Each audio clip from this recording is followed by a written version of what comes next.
आज की कहानी बेरोजगारी, सपना और संघर्ष। अभिषेक एक छोटे से कस्बे में जन्मा था। उसके माता पिता साधारण किसान थे। बचपन से ही अभिषेक के सपने बड़े थे।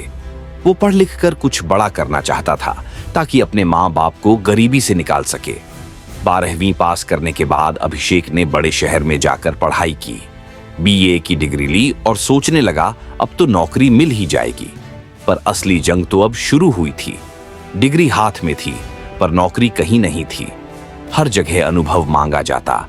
हर इंटरव्यू के बाद एक ही बात सुनने को मिलती थी कि मुझे अनुभवी कर्मचारी चाहिए। अभिषेक का आत्मविश्वास धीरे धीरे टूटने लगा। पैसों की तंगी ने हालात और बदतर कर दिए। कुछ दोस्तों ने तो मजाक उड़ाना शुरू कर दिया, इतनी पढ़ाई का क्या फायदा जब काम ही नहीं मिल रहा। अभिषेक अंदर से टूटता जा रहा था, लेकिन फिर भी उसने हार नहीं मानी। वो जानता था हार मान लेना सबसे बड़ी हार होती है। गांव वापस लौटने पर हालात और भी खराब थे। लोग ताने मारते, पढ़ लिख कर भी बेरोजगार बैठा है। अभिषेक को यह ताने तीर की तरह चुभते थे। कई रातें वह बिना खाए पिए बिताता।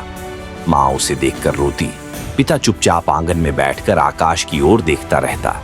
अभिषेक ने छोटे मोटे कामों में हाथ आजमाना शुरू किया। कभी ट्यूशन पढ़ाना, कभी किसी दुकान में हेल्पर बन जाना। पर दिल में कहीं एक आग थी, कुछ खुद का करने की। वह जानता था अगर रास्ते बंद हों तो रास्ता बनाना पड़ता है। एक दिन अभिषेक बाजार में था, जहां उसने देखा कि बहुत सारे छोटे छोटे व्यापारी ऑनलाइन सामान बेच रहे थे। तभी उसे विचार आया, मैं भी कुछ ऐसा कर सकता हूं।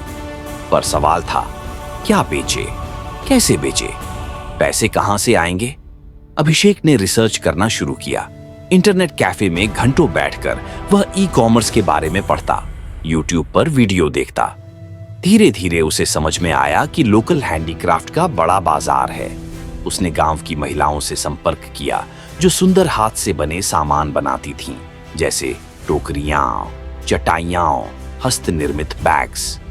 अभिषेक ने तय कर लिया, अगर नौकरियां नहीं दे रही तो खुद एक अवसर बनाऊंगा।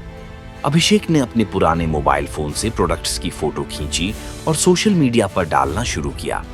शुरुआत में कोई प्रतिक्रिया नहीं आई। दोस्त फिर से मजाक उड़ाते थे, फेसबुक पर बैग बेचकर करोड़पति बनेगा।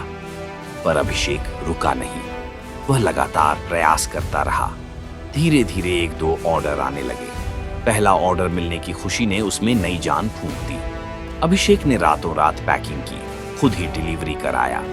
उसने सीखा, काम छोटा हो या बड़ा नहीं होता है, अगर ईमानदारी से किया जाए तो सफलता खुद कदम चूमती है। 3 महीने के भीतर अभिषेक के बनाए हुए इंस्टाग्राम पेज पर 5000 फॉलोअर्स हो गए। अब हर हफ्ते 20 से 30 ऑर्डर आने लगे। उसने अपने गांव की ओर भी महिलाओं को जोड़ा। अब अभिषेक सिर्फ खुद नहीं कमा रहा था, बल्कि दूसरों के लिए भी रोजगार पैदा कर रहा था। धीरे धीरे उसने अपना खुद का छोटा स्टार्टअप रजिस्टर करवाया, टाउन हैंड्स के नाम से। अब वह मॉल्स और प्रदर्शनियों में भी स्टॉल लगाने लगा। शहर के बड़े बड़े व्यापारी उससे संपर्क करने लगे। अभिषेक समझ गया था कि बेरोजगारी सिर्फ नौकरी न मिलने का नाम नहीं है। असली बेरोजगारी तब होती है जब इंसान सपने देखना बंद कर देता है। 3 साल में अभिषेक ने अपने गांव को पहचान दिला दी। अब उसके गांव की महिलाएं आत्मनिर्भर बन चुकी थीं। अभिषेक को जिला प्रशासन द्वारा सम्मानित किया गया युवा प्रेरणा पुरस्कार से। मंच पर खड़े होकर उसने कहा, बेरोजगारी कोई अभिशाप नहीं है। अगर सोच बदली जाए तो बेरोजगारी अवसर में बदल सकती है। पूरा गांव तालियों से गूंज उठा। माता पिता की आंखों में गर्व के आंसू थे। अभिषेक जानता था, सपनों को पंख मेहनत देती है और मेहनत से बड़ी कोई डिग्री नहीं। मूल भाव, सोच बदलो, नजरिया बदलो और अपनी तकदीर खुद लिखो। बेरोजगारी को कोसने के बजाय उसे हराने का हौसला पैदा करो। कहानी का सार यह है, सोच को बदलो, सितारे भी रास्ता दिखाने लगेंगे। हारने वाला नहीं, रुकने वाला कभी मंजिल तक नहीं पहुंचता।